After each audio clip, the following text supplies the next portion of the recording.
In this video, we will demonstrate how to replace the drive motor. This is a view of the front of the control valve. In order to access the drive motor, we will need to view the back side of the power head cover. Using a crosshead screwdriver, loosen the 4 screws that are located in each corner of the power head.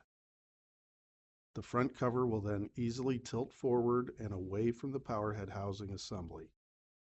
Keep in mind that there's not a lot of slack related to multiple wires that are connected to the front display board. Carefully wiggle and detach the multi-pin connectors from the display board. The first being the white drive motor connector, followed by the red power connector, followed by the white meter cable connection, and finally the micro switch connection, and then set the display cover aside. The drive motor is located on the right side of the power head.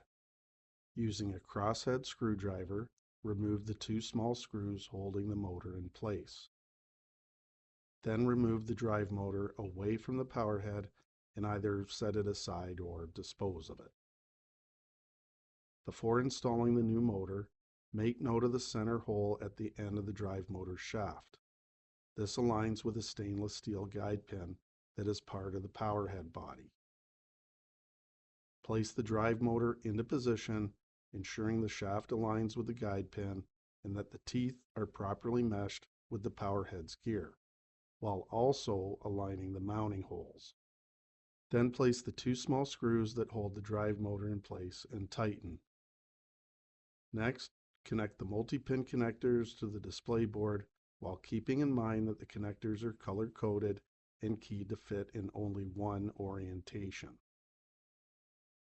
Then reposition the front cover back into place, and while holding the front cover in position, use the crosshead screwdriver to tighten the 4 screws back into place.